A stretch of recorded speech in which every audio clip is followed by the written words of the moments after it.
You're listening to Biz-Souls, the business podcast with an edge, hosted by me, Rona Lewis, and Jeffrey Hansler. Tune in for perspectives and discoveries about the changing world of business. It's time to connect to the heart, soul, and humor of how business gets done. Imagination with Ranjay.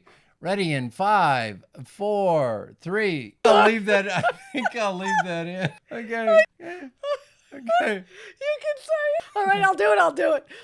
I don't know if you guys heard that, but my dog just like hocked a loogie or so. Welcome to Biz-Souls. I'm Rona Lewis. I'm Jeffrey Hansler, and we get to the heart and soul of business and the people that make it happen. And the occasional dog. And the my dog occasional is dog. sitting right in back of me. Critic. Oh my God, Everybody's a critic. We didn't even say anything yet. Although we actually did, full disclosure, this is what, our third time starting? Yeah. Because someone forgot to push the on button? I'm having trouble focusing on things. The doctor ordered a God, brain that was scan funny. for me, so we'll check things out. I can just tell him. Anyway. All right, we digress. Today, we're actually talking, we have a really fun subject. We always talk about creativity and innovative thinking. And I was reading an article and it talked about imagination. I'm like, you know what? We wouldn't have anything without imagination. You cannot have creativity without imagination. Right, and it's a distinction, and it's not one that I normally think about. We think about creativity and innovation. And so imagination is. Are you still crying from the Roscoe crying, dog? yeah. Sorry. Well, this is going to be an interesting one. Anyway, so before we get it, it's going to be about business. Before we get into the business, though, as a kid, and maybe everybody can relate to this. Everybody has, yeah. Children are highly imaginative. So, what was your imaginative childhood like? Yeah,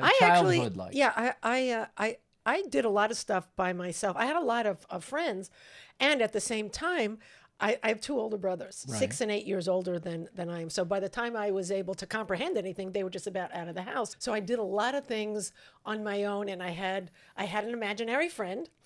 I do not remember her. I am pretty sure it was a her, or it could have been an it, like an alien. I don't know. And I remember being under my kitchen table because when I was little, because he always teases me about being little. You're still little. I'm 5'4" and a half. Got to get that half in there. And when I was very young, my mom didn't think I'd be over 5 feet tall. And I was able to walk underneath the kitchen table, and I would play with my imaginary friend there. And I was always using paints and crayons and, Did your imaginary friend have a name? I don't remember what its name was, her name. It's them. I don't remember. Maybe if I, and I just saw the Ryan Reynolds movie, which is darling. If you haven't seen it, watch it. Very cute. And so I used it all the time, and I still use it. I'm very aware of it, especially with using play. Right. So how about you? Imagination, I had a good imagination. I'd play in the backyard. I'd make I'd dig out my dad's garden and dig little trenches and make little worlds and had the little trucks there. And you'd imagine what was going on. The biggest thing for imagination, though, and it could have been a hallucination at the time, was I had asthma and bronchitis, and I was really sick once, and I was having trouble breathing, and this drop of water was in the corner of the room, and I saw it growing bigger and bigger. And then that turned to an imagination of me in a pool with these ropes around it, and you could barely get out, and you had to hold yourself up with a rope. So wasn't that a hallucination? It could have been a hallucination, except I was making it more vivid. Each time I went through it, it was almost like I was making a movie out of it. I see. And I always thought, hey, maybe I'll get into the movies sometime or be a director or something, because I was fascinated with movies. Anyway. There you go. That was that. It didn't happen. No, we were just doing a podcast. That's right.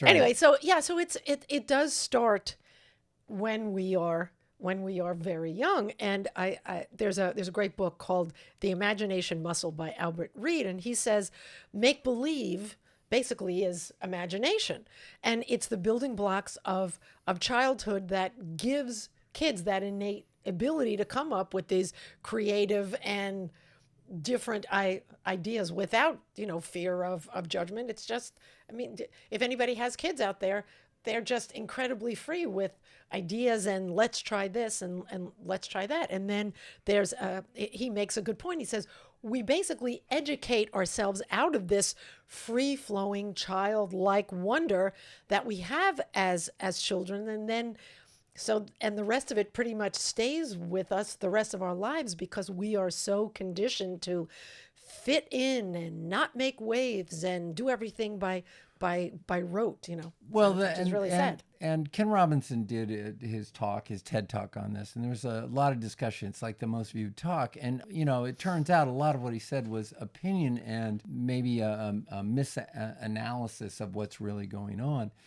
And it's not that they're training imagination, creativity out of people so much as they do focus on structure and memorization and learning the foundation of what you're trying to learn. And there's just not enough time to keep that creativity in. I also think that along with that, with the structures and these are the rules, who is they? Yeah, when they say they, that was from a podcast a while ago. That's right. We did that. Who is they? And now I lost my train of thought. No, finish the sentence, Rona. Fear is instilled along with that. We're afraid to go off book, basically, because of judgment, repercussions, things like that. Sure. It is definitely better than it was. And we have to catch up to ourselves with it. Speaking of fear, I teach diving for fun. And, when you're diving at night in the middle, and like Catalina, the ground the bottom drops out from you. So you're 100 yards out of Catalina and it's 350 feet down. I'm imagining a lot of things inviting. down there. Yeah. So imagination and fear do go together. So here's the thing. Here's the thing, though, with companies screaming for creativity and innovation, they've got to also have imagination. I'm actually surprised they're not getting more positively involved in the education system and start working on how do we build this up and build some of the skills in. Well, and some of them are, like the Montessori schools and things like that are geared, and there are others. I do not have children, so I know there are others that's just a big one where they instill the ability to think and to reason and to try things, right, because it's it's the Puritan ABC and right, and basic right, school right, things, right. reading, writing and arithmetic. And when they have to take things away because of budgets, what's the first thing to go? Art programs and things like right, that. And where, PE and right, where all the had, things where right, you can use your imagination. Right. I'm laughing over here because I'm thinking, Rona, use your imagination. I'm sure you have kids somewhere. So I have a dog. Yeah, exactly. Okay, you got a dog, yes, and you treat Roscoe like a kid. I do. So anyway, why don't we get on to the business side of this a little bit and start talking about Did you want to talk about the history at all? Because you did research? Well, yeah. Well, there was a guy, Olin Levi Warner, wrote a book called Imagination in 1896, and a lot of the concepts he had talked about are still being used today, and they're being discovered. So for him, he didn't have all the scientific backing. What do you mean they're being discovered? You mean rediscovered? They're being actually discovered. So it's like Einstein. He came out with theory of relativity, and he couldn't prove it. It had to be mathematically proved later on, or E equals mc squared. All so that now they're proving all the now they're imagination proving stuff. a lot of what he had in that book, and so he was very insightful into it. And one of the things that's coming out is imagination is being viewed as an entire cognitive process. It's part of the cognitive. That would not surprise me. And because of that, they're also finding imagination. So when they do MRIs of an active brain, and they ask somebody to remember something, blood flows to certain parts of the brain for remembering. And it lights up. Well, if they ask somebody to imagine something, the blood flows to the exact same areas. So imagination is tied to memory. It's tied to our psychology. It's tied to how we think of different things. Well, that makes a lot of sense, because as an athlete, when right before a race, I would imagine being in that in that race, and automatically my heart rate was faster, and I could feel if I was doing a relay, I could feel the baton in my hand, grabbing it. So that's using the imagination. So I would imagine it. See what I did there? I would imagine that it is part of the cognizant part of. Right, you got your own backup system, your own redundancy system. So I remember. I used the word. Well, they talk about muscle memory, and it's actually not. It's not muscle. It's that link to your brain that has those intuitive reactions, and they're saying that is linked to partly to your imagination. So when you're imagining running, when you're imagining winning, that's triggering areas of your brain that are actually firing on your muscles to help you do that. Yeah. So power of belief is very, very important. These are some of the things that are coming out. Yeah. So here's another interesting point. Okay. There are different kinds of imagination. And one of the kinds of imagination is called moral imagination. And in moral I have no morals. Does it mean I have no imagination? I'm kidding. I have some. Not a lot, but some. Well, here's what's interesting. The guy that tried to assassinate Hitler, Klaus von Stauffenberg, said he came to the decision to try and assassinate Hitler using his moral imagination and the idea being, is this the lesser of two evils, killing somebody directly? Killing somebody that was going to go kill other people. Well, that's that moral dilemma. If you met Hitler as a child, would you kill him? Right. That's exactly what the moral imagination If I knew what involves. he was going to become? Yes. Except yes, I would. And that gets into, well, would he do that? What if he had different circumstances in life? What if he had a father that was more caring and less abusive? What if he had a mother that was less withdrawn? It doesn't matter because he's dead and I'm here now. So it doesn't matter anyway. Exactly. Just a moot point. All right. So we're going to talk. You have a bunch of points that you want to bring up about the business side. And then I want to bring some science into that too. And we're going to talk about Alex Kier and Jeff McMullen. Alex Kier is at the Washington State University. Mm-hmm. And Jeff McMullen is out of Indiana University. And do you want to what did they find? Well, they're doing a bunch of different things on imagination and how it works. And that actually they will enhance, let's say collide, or let's say enhance some of the business models that are out there and what businesses are trying to achieve.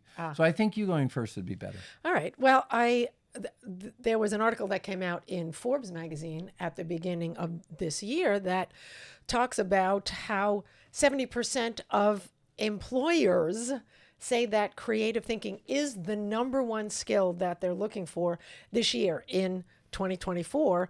And, creative thinking needs imagination. You can't have creativity without imagination. And imagination is the basis for asking, what if? Well, and your work, you got into play, and a lot of the exercises you do with organizations and with people involve imagination. Oh, yeah. And I find it amazing. I do this exercise, and it's a pretty basic one, so I'm not giving away any state secrets. One word. Well, there's one word, and then there's one sentence. Storytelling. Right. And it takes a lot of imagination to really. When I tell people go wild, go crazy, it's very hard for them. I will start with, one morning I woke up and I found an alien in my kitchen having a waffle. And then somebody else got to continue that. Yeah, and then the next person says, so I asked him, where did you get the waffle? It's like, okay. And I went go bigger. And by the end of the programs, I'll do it again, and they've let their childlike nature come out a lot more. And it takes a lot to do that, to think, what if this happened and what if that happened? That being said, before you go on. Yes.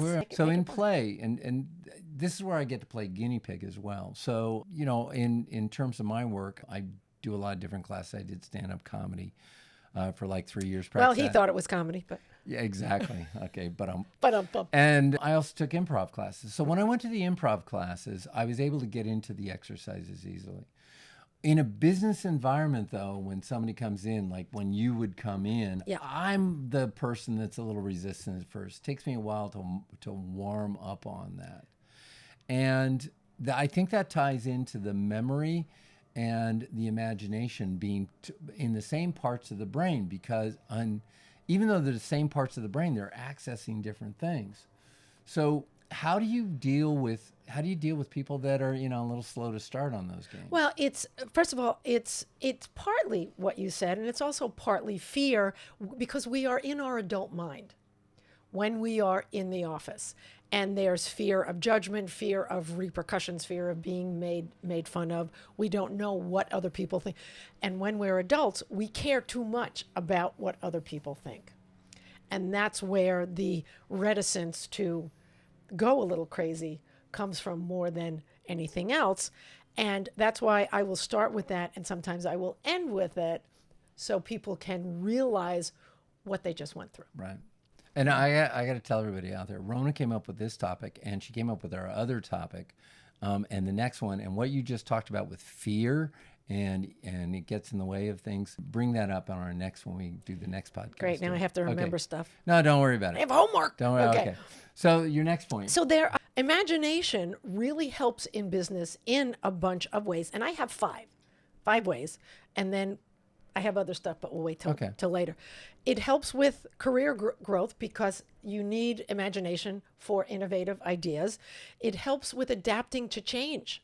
And you've worked a lot with change management, things like that. People need to imagine what's better about the changes. Picture this. What if this happens? Things like that. It gives competitor advantage. If you come up with new things using your imagination, you're going to be competitive.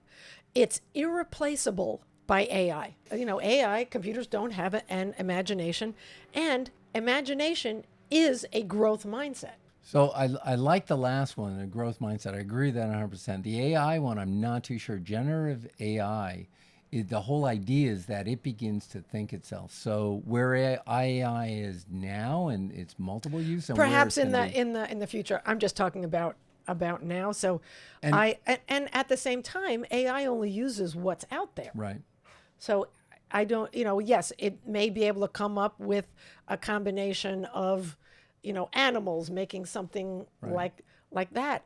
I don't know how, I don't think anybody knows what the future of AI is. Right now, it doesn't have the kind of imagination that humans do. And the reason we started working together is because in organizational change, to get anybody to change their mind, a key element is imagination, because people have, especially nowadays, it seems, maybe on social media more than anywhere else, people are drawing lines in the sand. This is right, this is wrong, this is black, this is white. And imagination is the only way to get somebody to transition to another position. Yeah. And that is, if you want to change the culture, that's what people need to do. They have to improve the culture, they have to be able to transition. And so that's where imagination takes a key role. Absolutely. It's a great point. You want to go on to your thing?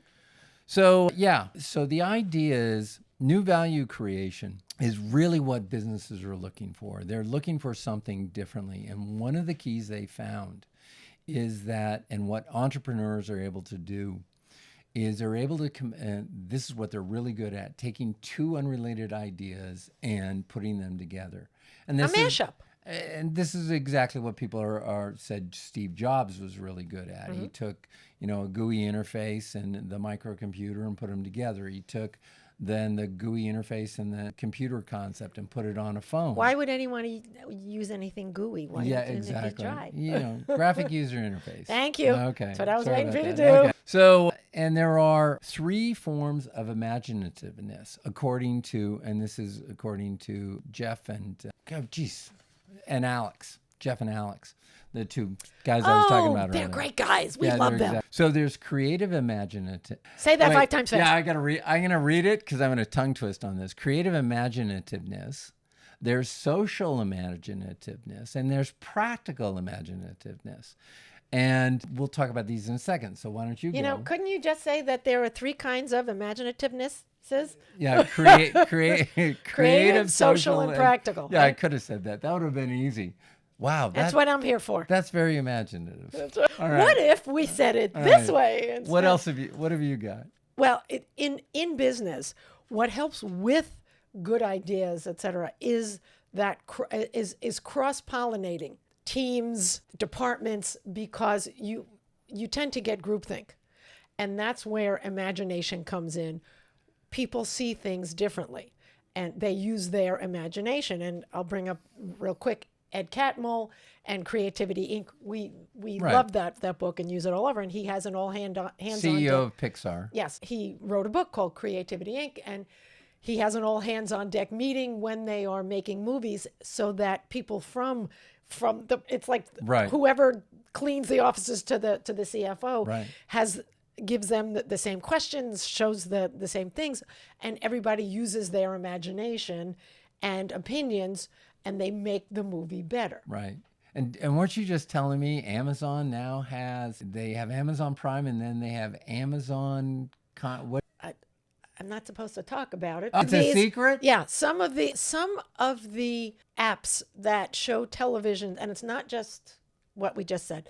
Some Wait, different. are we going to have to cut this out? No, because they're never going to say it. But I will say this: there are the apps that have original programming that are asking some of the viewers from around the world to give their opinions of shows before they air. Right. So they're doing that. And then I was kind of on your case a little about one of your friends that's asking for information on a certain subject. Jokes. She's asking for jokes. And so what she's collecting, she's doing groupthink. See, I don't to bring believe that in. I So don't anyway. believe that. Okay. That's okay. All right. Anyway, so tips, or what do you want to talk about? Did you? Well, no. Let's go into creative imaginativeness. So creative imaginativeness is about. You really have a hard time. I do. pronouncing I'm tongue-tied on this. It's about a novel, original, artistic, or innovative creation. So it's something that's made up from nothing. That's art. That's or painting. The definition of.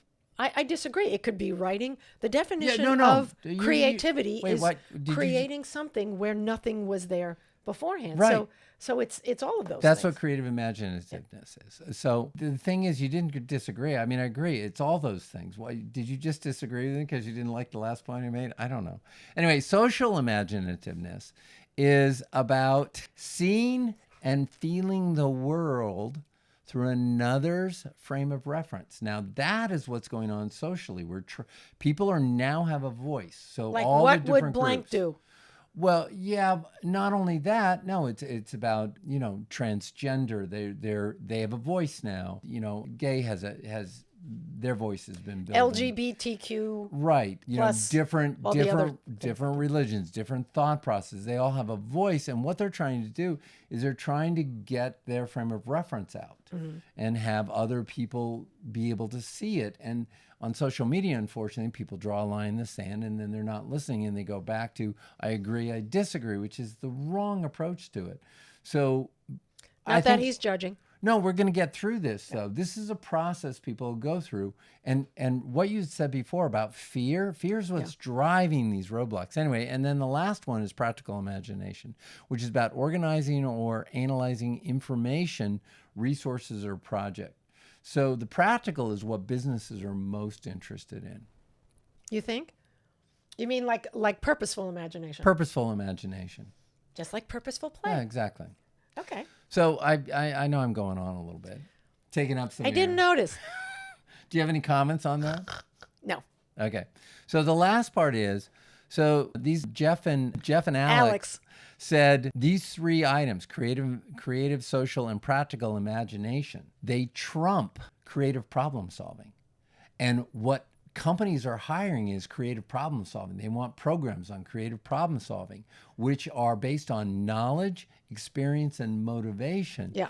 And so those things, they're looking to get people motivated and engaged, where actually if they just allowed people more time for the three imaginations, they might get a better result. Well, and so this is going to be a transition moving forward if their research proves out to be consistent. Yeah, and I agree. And you said the magic word, time. It does take time for any kind of imaginative work to get done. Right. and things companies want people doing all the time as opposed to just being. And there is value in just being, just thinking and imagining. And there has to be time allowed for that, you know. You got any tips? I have 3 tips to rebuild imagination that we lose by. So number 1, practice that childlike wonder, that beginner's mindset. Look at things with a kid's eye, with no expectations, no judgment. You know, look at everything as brand new and ask a lot of questions. That's actually part of critical thinking. All right. I did that talk, how childlike wonder leads to better critical thinking. So there you go. And number 2 is be willing to fail. Failure, this is important. Write this down, kids. Failure is a byproduct of success. You have to fail. You don't have to. You probably will. Be ready for it. Celebrate failure. Yay! Yeah. Yay! We messed up because now we're never going to do that again. So It's the next step. And when you fail, it shows that you were trying something new. So yay for you. Well, and my hero in that area, and he's getting a lot of flack now, is Elon Musk. Yeah. He celebrates his failures all the time publicly, and he's been able to communicate successfully with his investors and with the public on his failures. Yeah, because Tesla's doing so well now, huh? Well, hey, you know, everybody has their ups and downs, and that's the thing. Do you understand? It's That failing. is one of the problems. We as a society have to allow people to fail. Right. Just what you said. And right now, because they don't like other aspects of what he's doing, let's see, he's failing. And that is the mistake. And organizations should get that out of their culture. So anyway, real quick. Wait, don't I get to give my 3rd one? Oh, yeah. I had 3. Okay. He is so adamant to getting all his points in. Well, you're just taking a long time. I thought you'd done all and 3, find your prime time. It's basically when during the day are you most alive and using your imagination. And for those in-between times, allow for boredom. If you're in line or waiting at the doctor's office, test yourself. Don't take out your phones. We are addicted to our phones, and that is hindering our imagination. Allow yourself to be bored. Look at somebody who's in the waiting room with you and just imagine what make stuff up. What's their background like? That was an old acting exercise. Create a whole backstory for people. And those 3 things will help rebuild your imagination. I'm done. Go ahead. Thank you. No, that was Make great. your point. No, that was really good. I really enjoyed that. So these are practical setups. These are structural setups. So one, companies should introduce, and they should do this they could do this with small groups. They could, you take a recess, if you will. It's like what Google was doing, where on one day a week, they could work on a project. The 80-20 rule, yeah. Right. So companies should do that with different groups around the company. And specifically, the only purpose of it is to talk about the problems and talk about all the possible solutions, combining things that they'd never combined before. Mm-hmm. So allowing them to bring in, kind of like the Apollo 13 when they threw everything and said, we have to make a CO2 cleaner. Right. Between this. So that's one thing you could do. You have structured, creative thinking, imaginative thinking sessions about some of the issues. Now, the other thing organizations are doing, they should just do a little more of it. And they're making these, as you said, Ed Catmull, cross-cultural connections. So people from different departments, different areas, getting them together and getting them to, again, talk about specific issues that are coming up in the organization. I like the word cross-pollinate. It's Exactly. more fun. And then finally, and this is Joy Mangano. She's the inventor of the Miracle Mop. Oh, yeah. There was a movie about her. Yeah, and Jennifer Lawrence was in it. Yes. And Ingenious Designs is the name of her company, which she sold for a while. And she says, look, this is a quote from her, and I think my products have been successful because they have mass appeal. Okay, that's redundant. Obviously, they're going to be successful if they have mass appeal. No, this is the important part, though. I just like everybody else out there. I'm a mom, and I have a house to clean and things to organize, and we all have certain needs, and I just come up with ways to address those needs that make my life easier. And that's the concept of people. Not that, and maybe that was it as a child. One of the things I did that was imaginative was, the idea is, how can I get it done easier? How can I get this job So done? did moving that dirt around make your life easier? No, it showed me that if I could make the water work and and then after a while I didn't dig all the trenches, I'd let the water go and see where the water would flow, and then I'd let it, it's kind of like, I guess Apple, some company, was it Apple? No, I don't think it was Anyway, Apple. a company did this. What they did is they didn't make the sidewalks. They just let people go and walk around the company and basically where the grass was worn out, that's where they built the sidewalks. That's brilliant. So there are different ways of working things as long as you have a system for it, Right. which is, That's like a forensic way of doing sidewalks. and that's what we try. And that's what we try and always bring in our work is, you're not going to change a culture overnight. So how can you set up the systems where the culture will change? You stack the deck so that they start changing their culture in a positive way. And there you go. And we've been very good with that. And you've been instrumental in helping us, come up with ways to do that. So. Well, Kudos to you. Isn't that lovely to hear? Anything Anyway. else? No, I think, first pass at the subject, and I'm sure we're going to get into it more because we always deep dive after we get into this stuff. Right. Excuse me. So What is that? Have fun. Did you hack up a fur ball like I your did. dog? All right. So you guys have homework. Don't take out your phone. Be bored and see what happens. Exactly. So that's it for us. I'm Rona Lewis. I'm Jeffrey Hansler. And this has been Biz-Souls. We'll see you next time. Thank you. You've been listening to the Biz-Souls podcast with your hosts, Rona Lewis and Jeffrey Hansler. Did you have fun? Subscribe, rate, and leave a review. It's very much appreciated. Talk to you next week.